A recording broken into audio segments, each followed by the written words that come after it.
comme pour beaucoup de métiers, le numérique a profondément bouleversé les pratiques journalistiques, notamment en matière de sécurité des journalistes, des sources ainsi que de l'information. On va se demander maintenant comment se protéger et mettre à l'abri tout en faisant circuler l'information librement en compagnie de 3 invités, Morgane Bonvala, professeur Joël de Cépibus et Natacha Kane, ainsi que Marie-Amael Touré, journaliste au temps depuis 2018, spécialiste des enjeux sociétaux dont le travail porte en particulier sur la question des discriminations et des inégalités et qui va modérer pour vous cet après-midi cette discussion. Un tonnerre d'applaudissements pour nos 4 prochaines invitées, s'il vous plaît.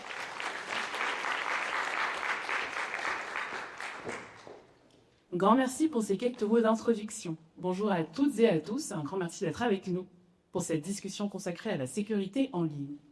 Pour le meilleur, mais aussi pour le pire, la technologie a transformé nos vies. D'un côté, le numérique a favorisé un accès non négligeable à l'information, à la communication, et a permis l'émergence de nouveaux espaces d'expression.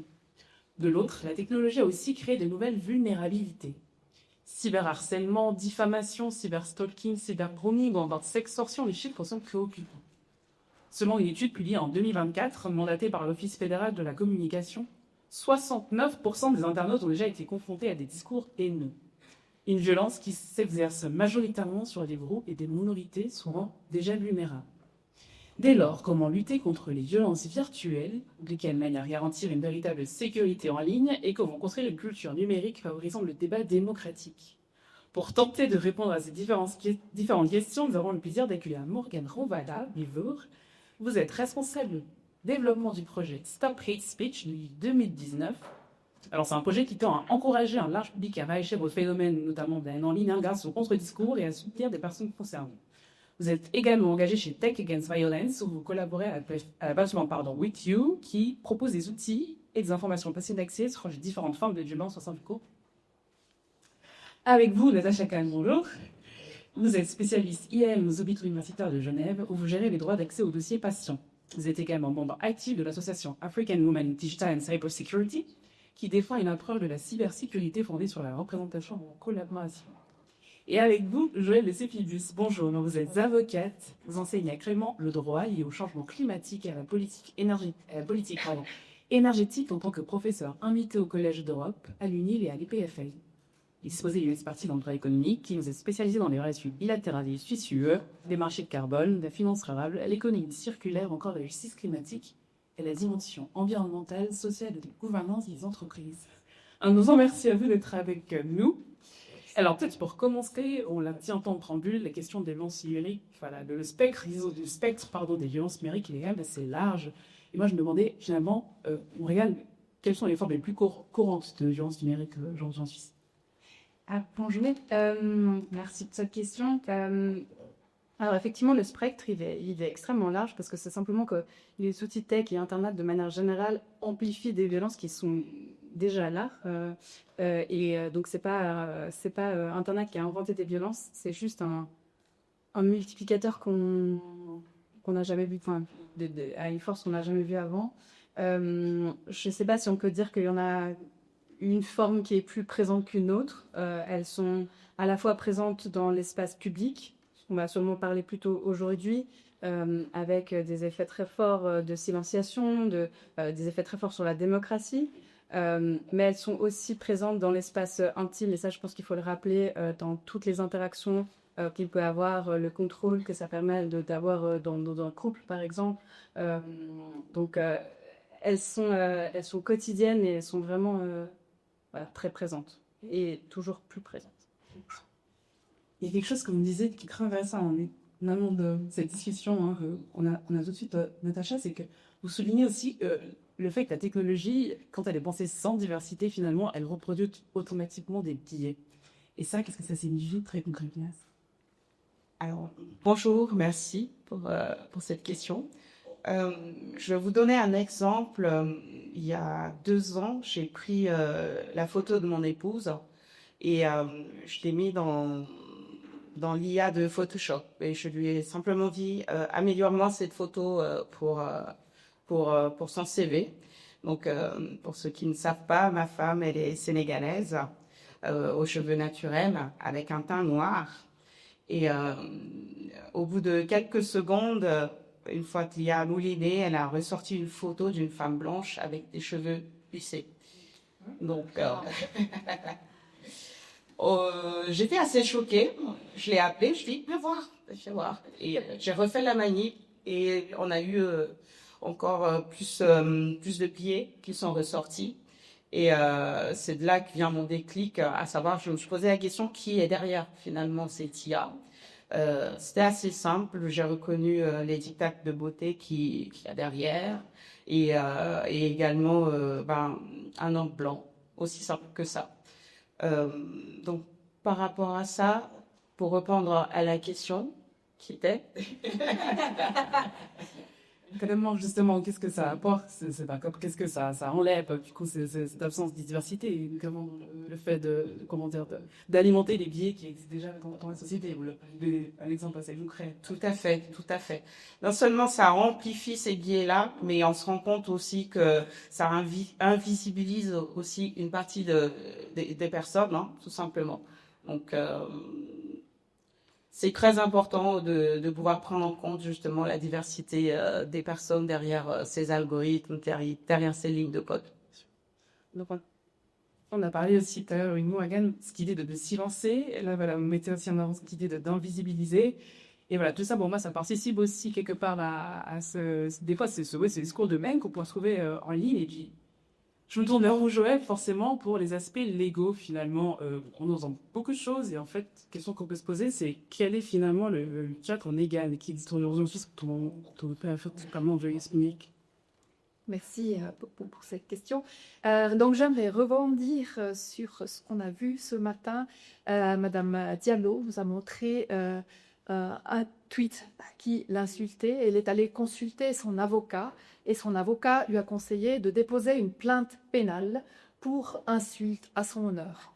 Donc, bien sûr, le code pénal, c'est le premier instrument pour se défendre contre des insultes, des calomnies, l'harcèlement, etc. Et donc, il y a différentes dispositions dans le code pénal, comme l'insulte, la diffamation, mais aussi dans le cadre de l'harcèlement, il y a la menace, la contrainte, hein, qui peut être invoquée.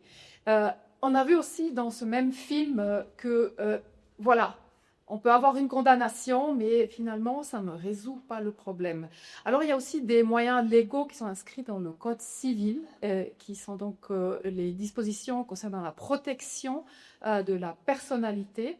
Et là, on peut aller voir le juge pour, par exemple, interdire un certain texte qui se trouverait dans les réseaux sociaux, ou on peut demander des indemnités, ou qu'on le retire, ce texte, ou qu'on le modifie, ou il y a même aussi des droits de réponse.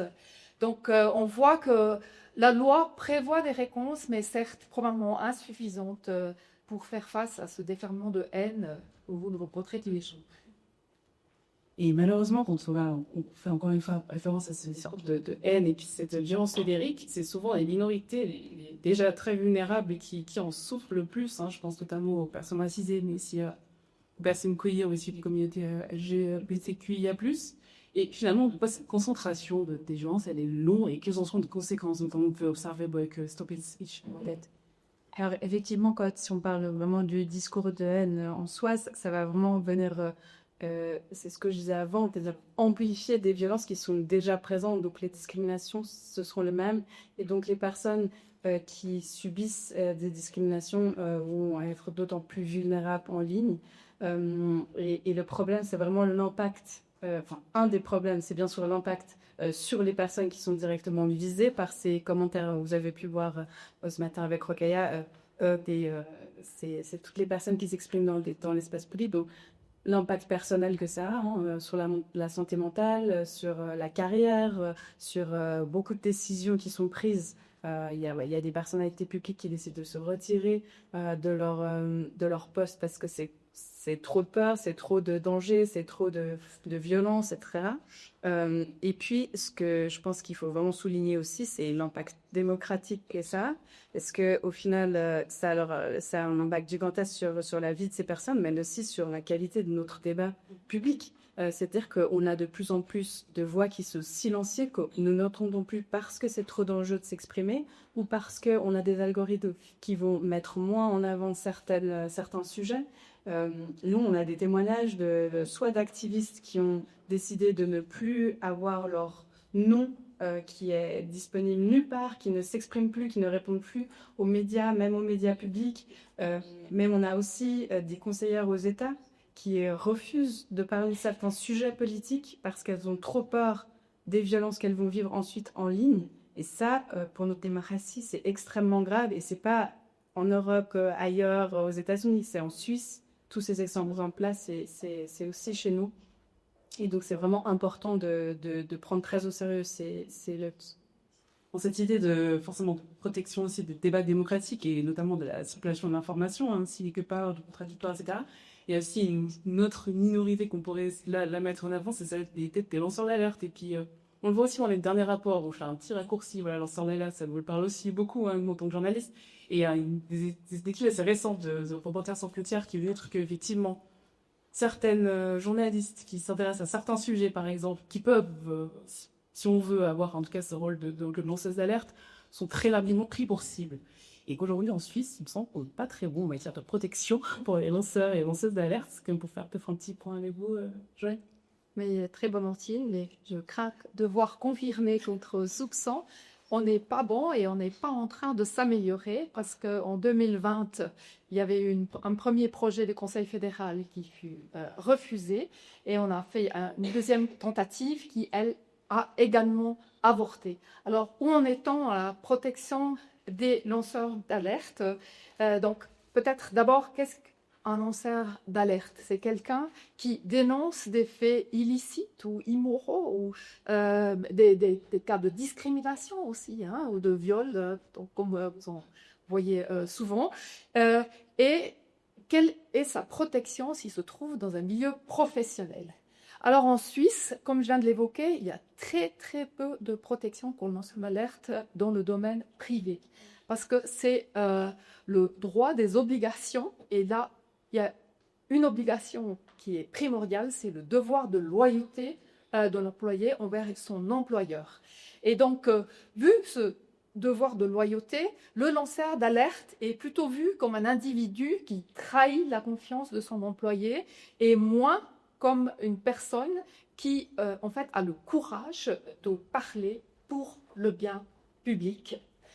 Et donc, cette protection-là est assez minimale et on ferait bien de s'inspirer un tout petit peu de l'Union européenne et qu'il y a déjà légiféré en 2019 là-dessus. Il y a une directive qui a été édictée et qui contraint toutes les entreprises de plus de 50 personnes de prévoir des instances qui peuvent accueillir la parole des lanceurs d'alerte. Et donc, ces personnes-là sont obligées de recueillir cette parole, de garder la confidentialité de cette parole et aussi de ne pas licencier ou devoir de prendre des mesures de représailles contre cet individu-là. Et je ne sais pas si vous avez entendu parler de Yasmine Mortageni, qui était une lanceuse d'alerte chez Nestlé.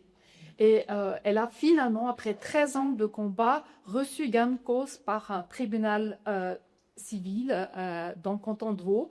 Elle a reçu 2 millions. Mais ce fut un combat de tous les jours qui a détruit sa vie. Et on a bien vu que le manque de protection pour ces personnes-là a des conséquences colossales.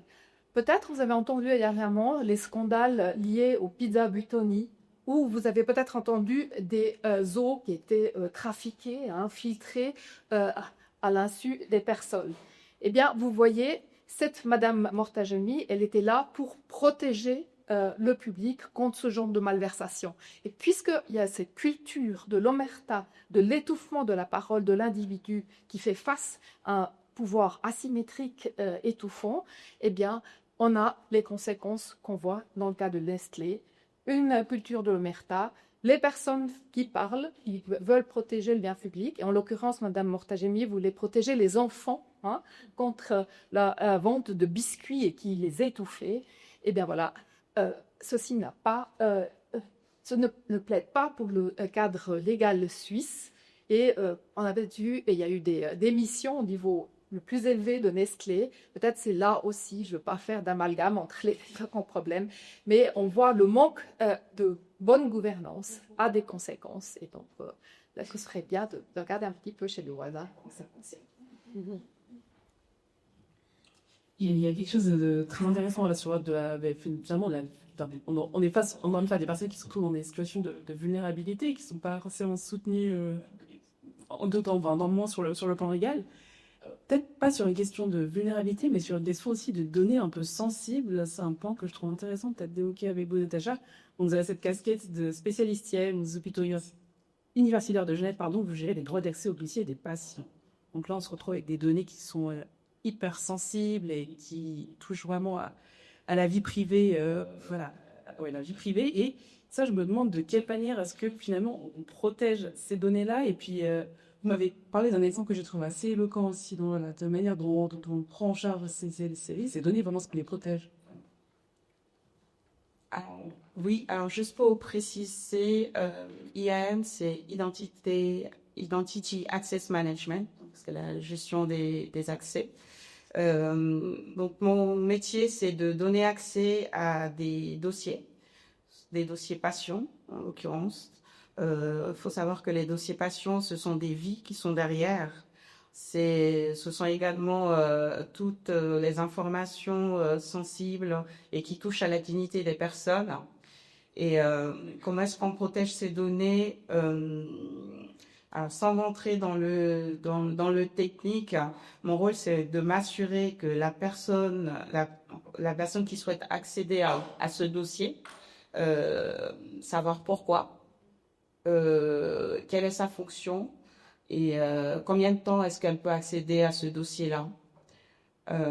Donc, on met en place, bien sûr, des gestions techniques là derrière pour protéger justement ces vies-là. Pourquoi est-ce qu'on fait tout ça? Je vais vous donner un exemple, par exemple, je pense que c'était en 2021 où il y avait le Schumacher, c'est un sportif Formule 1, c'est ça, qui avait eu son accident et qui était pris en charge au HUG. Et là, ça a été très vite urgent de pouvoir le protéger. Donc, on a dû anonymiser son dossier pour ne pas que les informations fuitent dans les journaux. Mais ça a quand même fuité. Donc, c'est pour vous dire à quel point c'est important de faire cette protection-là sur les données sensibles. Est-ce qu'il y a des cas justement de figure dans lesquels il y a une sorte de votre part, peut-être une sorte de pesée d'intérêt justement entre finalement qu'est-ce qui relève de l'intérêt public? Des fois, ça peut arriver. Est-ce qu'il y a des cas dans lesquels ça peut arriver versus justement données privées? Ça, c'est une des cas de figure de la sorte que plutôt pas. Et comment est-ce que vous arbitrez si c'était le cas? Alors, comment est-ce qu'on arbitre? C'est assez technique en tout cas. Oui. Comment est-ce que je peux dire ça plus simplement?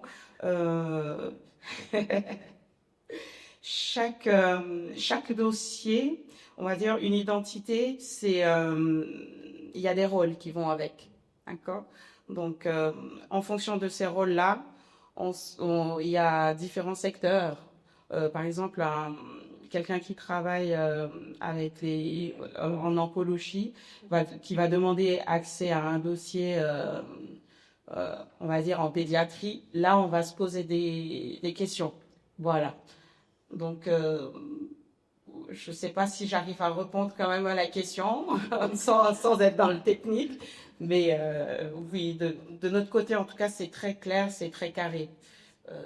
Après, c'est vrai que dans la vie privée, ça c'est tout autre chose, où on est seul à arbitrer avec des outils qu'on ne connaît pas forcément. Quand on se fait harceler, par exemple, on se pose la question « Pourquoi moi ? Qu'est-ce que j'ai fait ?» Ce que moi je recommande en tout cas, c'est de pouvoir faire ce qu'on appelle de l'open source intelligence, c'est-à-dire mettre une photo de soi pour voir quelles sont les photos qui ressortent de moi qui sont publiques, d'accord. Quelles sont les informations également qui ressortent sur moi, c'est-à-dire s'il y a mon adresse personnelle qui est en ligne, s'il y a les photos de mes enfants qui sont en ligne. Et avec toutes ces informations, peut-être commencer un par un à les supprimer ou en tout cas à s'assurer qui peut avoir accès à ces informations-là. Ça, c'est très important. Et justement, Ça, pour moi, ça participe aussi, bien sûr, des solutions, justement, pour garantir un espace aussi numérique plus sain. Et comment est-ce que vous, déjà, d'une part, vous accompagnez justement les personnes qui seront les plus vulnérables, en tout cas dans l'espace numérique? C'est justement les exemples de ces collectifs assez engagés qui finissent par se retirer des espaces de vie en ligne, de politiciennes aussi, qui, voilà. Et donc, est-ce que vous accompagnez, quels conseils, quelles recommandations vous donnez? Alors, il y a plusieurs choses. Je pense que déjà, effectivement, la sécurité en tant que telle, on la met. Des gestes tout simples comme le fait qu'on ferme nos portes à clé en partant de chez nous, eh ben, on a très peu ces réflexes-là en ligne et je trouve que c'est extrêmement important de les rappeler. Il y a des outils, Google, même Google, enfin, si on a une information sur Google qu'on ne veut pas, on peut la faire supprimer. On peut demander à Google aussi de faire des recherches sur le dark web. Est-ce que notre mot de passe a été partagé? J'ai fait ça la semaine passée, apparemment. Mes mots de passe a été partagé en 2019. C'est de partout. Enfin bref, donc il y a des réflexes comme ça à avoir. Changer ses mots de passe tous les mois, en fait, on devrait le faire. Personne ne le fait. Je ne le fais pas, mais je le dis, faites-le. Je l'ai fait dernièrement. J'ai fait vraiment, en fait, des petits réflexes comme ça sur la sécurité, c'est extrêmement important. Et d'autant plus quand on est une personnalité qui va s'exprimer dans le débat public parce qu'on est plus vulnérable. D'autant plus si on est femme, d'autant plus si on est racisé, etc. etc. Nous, ce qu'on fait, on peut accompagner des organisations, mais je crois que Erika va en parler un peu plus après, donc je ne vais pas trop m'étaler sur ces protocoles qu'on propose au collectif pour vraiment en fait avoir des stratégies réfléchies à l'avance pour se protéger en cas de violence en ligne et qui prennent ces différents aspects, hein, la sécurité en ligne, qu'est-ce que les collectifs peuvent faire, qu'est-ce que les stades dans ça arrive, qu'est-ce qu'on fait pour si on veut porter plainte, quels sont les réflexes à avoir, etc., qui peut le faire, toutes ces choses-là mettre en place. Vous l'avez dit. Vous l'avez dit juste avant, Joël, aussi, vous avez incité quelque part sur cette idée de confidentialité. Puis j'y reviens, en fait, on peut des fois se rendre aussi un peu anonyme, si on veut, mais on fait peut-être pas assez. Il y a cette idée chez les mentionnaires aussi, ou peut-être de personnes, oui, effectivement, de la confidentialité. Et ça, est-ce que si on le reçut, ça permet quelque part aussi, la facilite, cette confidentialité? Oui, en effet, le lanceur ou la lanceuse d'alerte est aussi une personne vulnérable, hein, comme les personnes dans vos pariers qui feront donc l'objet de harcèlement par Internet. Et donc, comment la lanceuse d'alerte peut-elle se protéger si une fois elle ose faire le pas et de dénoncer les personnes donc, responsables d'actes répréhensibles à l'intérêt public? Là, de nouveau, la Suisse est à la traîne, je suis désolée de le dire. Il n'y a pas de disposition qui protégerait de façon spécifique la confidentialité d'un lanceur d'alerte. Il faut néanmoins souligner qu'au niveau fédéral, c'est la Commission des finances, elle permet de dénoncer des faits de manière anonyme. Et donc, ceci est un mécanisme qui permet de protéger le lanceur d'alerte contre des représailles éventuelles. À nouveau, j'aime bien citer le droit européen. Le droit européen a, de manière assez spécifique, légiféré sur cette confidentialité. Donc, les entreprises, donc de nouveau, ces entreprises de plus de 50 employés sont obligées de permettre oblige les entreprises à garder la confidentialité des lanceurs d'alerte, et c'est que dans des cas comme des procès publics, etc., que éventuellement cette confidentialité peut être levée. Et elle prévoit également des sanctions si cette confidentialité est trahie, et si néanmoins l'entreprise décide de révéler le nom de la lanceuse ou du lanceur d'alerte, alors elle fait grâce à des sanctions, que ce soit administratives ou pénales ou civiles. Donc là aussi, de nouveau, une protection meilleure est tout à fait souhaitable. Natacha, vous insistiez, encore une fois, on a mis cette discussion aussi sur l'importance de l'inclusion. Enfin, on reste peut-être plutôt à votre autre casquette que membre de cette association. Et finalement, comment est-ce qu'on fait ici pour encourager davantage de femmes ou de personnes issues des minorités à rejoindre ces métiers-là pour éviter encore une fois ces biais, voilà, pour avoir, ouais, c'est question simplement de la recrutation, comment est-ce qu'on fait pour l'emploi et en quoi il y a des bénéfices, je sais pas. Quand on voit les chiffres au niveau des cyberharcèlements, on voit que ce sont les femmes qui sont le plus touchées. Je crois que c'est 63%. Peut-être. Ça dépend un peu, oui, entre la France et la Suisse. Donc là, c'est quand même des chiffres qui sont assez alarmants. Et quand on regarde aussi les chiffres, on voit qu'il y a peu de femmes, en tout cas pas assez, dans le domaine de l'informatique. Donc, à mon sens, c'est lié. C'est lié. Comment est-ce qu'on peut protéger des personnes quand elles ne sont pas représentées, quand c'est pas elles qui sont derrière ces lignes de code, quand c'est pas elles qui font ces logiciels. Donc la question de la diversité dans les domaines de l'informatique, de l'IT, c'est pas juste une question d'esthétisme, de cosmétisme ou encore de charité. C'est vraiment une question qui est essentielle dans la mesure où elle permet justement de mettre en place des systèmes de protection et de réduire aussi ces biais et ces inégalités. Moi, effectivement, je suis membre de l'association Africa Women in Digital and Cyber Security. Désolée pour mon bon accent. Donc, cette association, c'est une association aussi, quand j'ai eu mon déclic avec la photo de CV de mon époux, c'est une association qui m'a aidé à me lancer, dans le sens où j'ai appelé la fondatrice, qui est Yolanda Divi, et je lui ai, parce qu'elle avait fait une annonce et elle a été submergée de 500 messages où des femmes disaient qu'elles voulaient se reconvertir dans l'informatique. Et je l'ai appelée, je lui ai dit, bah, écoute, moi je veux me lancer, mais voilà, je suis pas sûre, j'hésite un peu. Et donc il y avait vraiment une question de légitimité en fait. Et elle, tout de suite, elle m'a dit, mais Natacha, l'informatique a besoin de toi. Lance-toi, vas-y. Et je pense que c'est ce message-là qu'il faut passer aux personnes minoritaires et aux personnes qui sont dans ces stades, justement, au niveau du cyberharcèlement. Elles ont tout à fait leur place dans l'informatique, dans les nouvelles technologies. En fait, elles ont leur place partout. Donc ça, on ne le dit pas assez. On pense souvent, en tout cas les femmes, dans l'atelier précédent, les femmes ont été chassées de l'informatique. Et là, il faut revenir, il faut reprendre sa place. Et c'est ce que fait aussi l'association, c'est-à-dire elle encourage vraiment les femmes à se reconvertir dans les métiers DEC. Elle combat également un des points phares, ce sont les inégalités salariales. Donc elle encourage à l'indépendance financière. Il faut savoir que les métiers de l'informatique sont des métiers qui sont bien rémunérés et on a moins de femmes. Donc c'est aussi un levier à mettre en avant.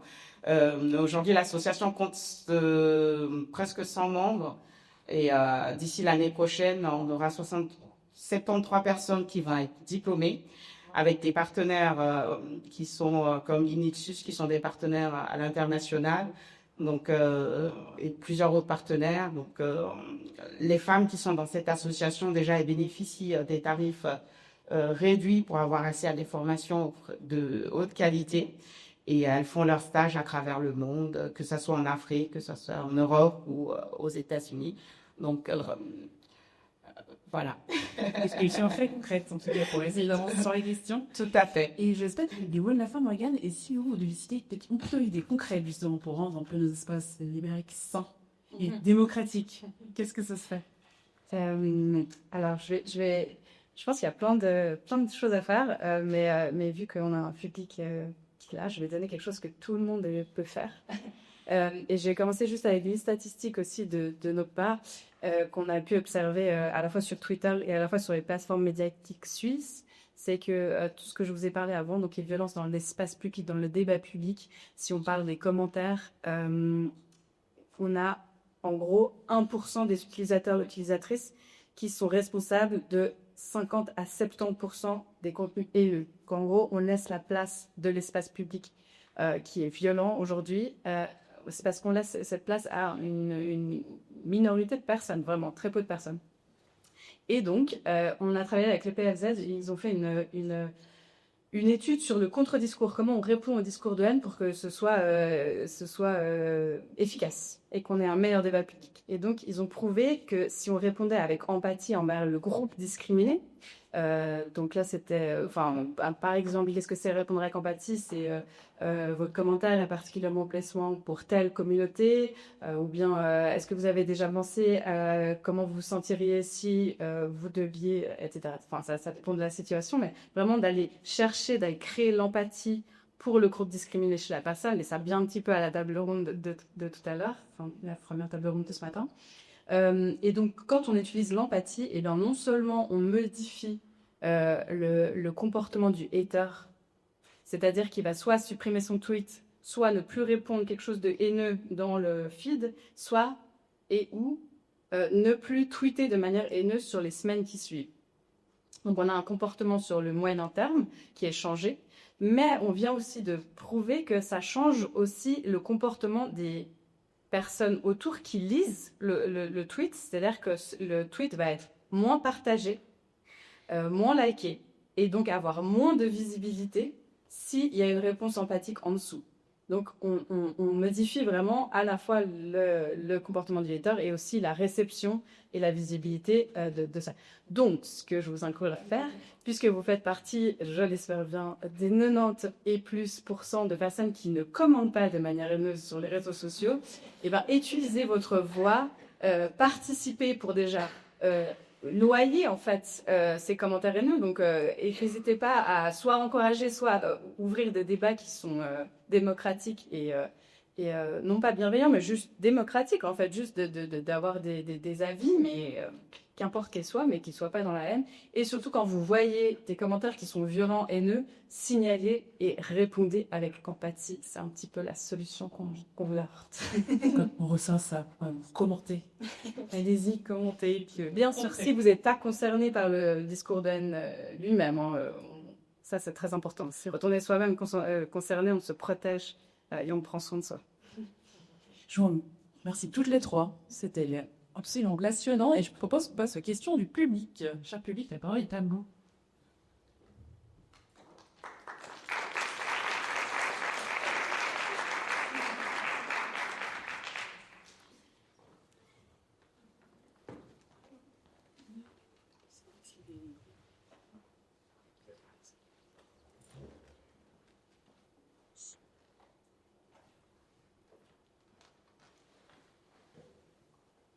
Merci.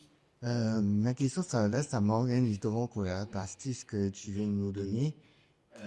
C'est Val, j'accuserai, je dis balade pour la personne qui a fait le peuple, elle dit, bon, moi je suis attaqué sur mon pays, et il m'arrive de, recevoir des commentaires haineux, ce genre de choses. Et j'ai déjà essayé la stratégie que tu as proposée, et j'ai pas un succès au lecture, mais je me dis justement que c'est parce que c'est moi qui ai fait le commentaire, puis du coup c'est moi qui réponds, que ça a dit autre chose, ou voilà, c'était ma réflexion en fait. C'est compliqué. Alors c'est vrai que l'étude a été faite sur des personnes qui répondent pour d'autres personnes. Ce que nous d'ailleurs on conseille, parce qu'effectivement comme ça toi tu peux te protéger de ce que tu reçois et puis tu peux avoir un groupe de personnes autour de toi qui te protègent. On n'a pas testé quand c'est la personne concernée qui répond, parce que tu as répondu avec en disant bah voilà, il y a une vraie personne derrière, vous me laissez ou quelque chose comme ça. Oui, alors c'était, au bout d'un moment, c'est pas les choses qui me restent, ça m'atteint plus, ce qui est. Mais oui, en fait, j'essaie un peu de retourner la chose en disant, mais tu vous rendez compte de ce que vous êtes dit, est-ce que vous imaginez que c'est ça, c'est votre maman, c'est votre fille, c'est toi, ou voilà, c'est quelque chose, hein. Et puis c'est vrai que j'ai l'expérience que j'ai eue, c'est soit, c'est pas le cas, c'est la discussion. Ouais. Et dans certaines fois, c'est plutôt, pourquoi tu parles, tu sais pas maman, pourquoi tu sais pas ma femme, qu'est-ce que tu, voilà, j'ai pas passé pour lui dans les mots que j'utilise, des pour ça, je ne doute pas de la proposition que tu fais, mais c'est plus que je me dise que c'est, voilà, donc plutôt qu'attendre quelqu'un d'autre qui exprime cela, plus que l'émetteur lui-même du poster. Alors, déjà, il y a deux choses. On a prouvé que ça avait un impact positif, donc ça a tendance à. Ça ne veut pas dire que c'est pas une solution miracle qui va arrêter toutes les personnes qui sont haineuses, enfin qui écrivent de manière haineuse. Ça, c'est clair. Donc, des fois, on tombe sur des personnes qui ne veulent pas être arrêtées. Et il faut aussi pas hésiter à signaler tous les commentaires, voilà, à se protéger d'autres manières. C'est la seule stratégie, c'est la seule manière de répondre où on a pu montrer qu'il y avait vraiment un impact significatif positif. Les autres n'avaient pas d'impact. Si on répond avec humour, par exemple, ou si on dit, vous savez que votre boss, il regarde mon truc, bah voilà, ça n'avait pas d'impact. C'était pas négatif ou positif, ça n'avait pas d'impact. Et donc là, on sait que c'est une des stratégies, enfin, c'est la stratégie qui a les meilleurs résultats. Donc, parfois, ça va pas fonctionner. Et je pense effectivement que ça a plus d'impact quand c'est pas la personne. Enfin, en tout cas, nous, ce qu'on a prouvé, c'est que c'était vraiment des personnes qui étaient extérieures. C'est ça qu'on peut le dire. Et c'est aussi pour ça qu'on conseille vraiment quand on est concerné, de se protéger au maximum. Parce que c'est vraiment difficile. Enfin, c'est des violences qui sont trop banalisées. On a tendance à se dire c'est sur Internet, ça a pas d'impact. Mais en fait, si, c'est violent, c'est important et il faut s'en protéger. Et donc, moi, je conseillerais jamais de répondre à soi-même pour pouvoir se protéger de ça. En tout cas, enfin, si vous le sentez, bien sûr. Je sais pas si ça répond.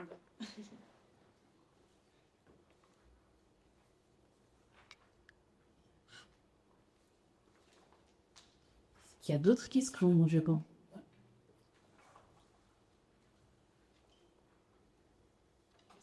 Bon, c'est pas vraiment une question, mais c'est pour rebondir par rapport à des situations. Donc moi, par exemple, je suis responsable de pédagogique et puis il m'arrive de coacher des étudiants qui font des postulations.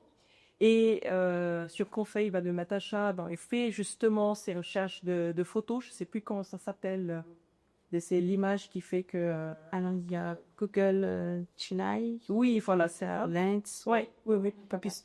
Puis ça, merci. Puis ce que j'aimerais souligner, c'est que des fois, c'est compliqué de faire supprimer des photos. Je pense par exemple à une étudiante qui voulait quand même avoir un profil professionnel parfait et tout ça. Et en faisant justement cette recherche, elle a bien vu qu'il y avait des photos qui n'étaient pas du tout à son avantage. Des photos où elle avait des positions pas professionnelles dans des boîtes de nuit et tout ça. Et ça lui a pris plus d'1 an pour que les boîtes de nuit en Suisse acceptent de supprimer quand même ces photos sur les réseaux sociaux. Et dès qu'on mettait sa photo, finalement, en fait, c'était ces images-là sur lesquelles on tombait. Donc là aussi, je tiens à souligner que c'est vraiment très difficile. Ça fait partie des solutions, mais c'est vrai que c'est difficile parce que vous avez des entreprises qui ne veulent pas ou qui font traîner les choses, qui font plus du mal.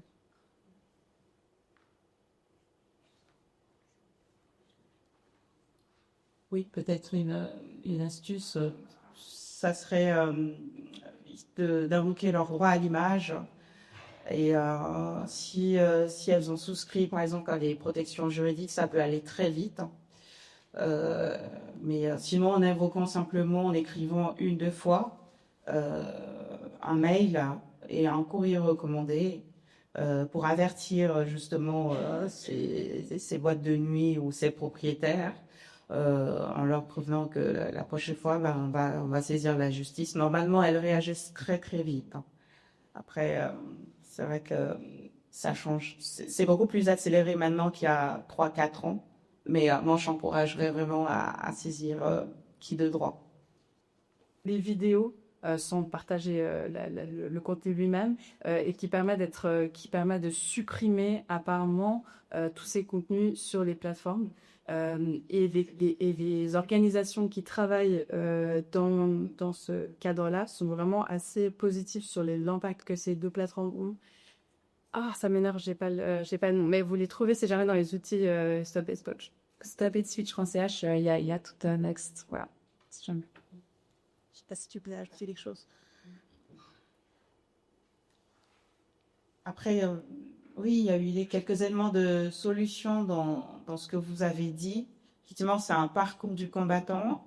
Mais je pense que déjà, il y a la douleur et la souffrance qui naissent de ça, parce que quand c'est déjà en ligne, le mal est déjà là, est déjà fait. Mais je pense que c'est important quand même d'aller de dénoncer, même s'il n'y a pas de suite. Et puis, les choses évoluent aussi. Donc, de pas lâcher, quoi. C'est mieux que de ne rien faire. Après, c'est vrai que ceux qui ont les moyens peuvent louer les services de hackers éthiques. Je préfère préciser pour les aider à effacer ces images-là. Il faut savoir aussi qu'il y a des services maintenant qui proposent de nettoyer sa réputation en ligne, qui sont malheureusement aussi payantes. Et oui, c'est quelque chose qui est en train de se mettre en place. Et puis, on espère qu'il y aura des évolutions en ce sens-là pour des prises en charge, ne serait-ce que psychologiques. Voilà, si je peux compléter. Joël, puisque le mot de la fin. Oui, merci. Je voulais juste rajouter que s'il s'agit de données personnelles protégées, il y a aussi la possibilité de s'adresser au préposé de la protection de données au niveau fédéral. Et donc après, il peut y avoir une enquête lancée de la part de ce préposé et qui peut parfois aussi aboutir à des résultats. Un grand merci à vous trois pour cet échange.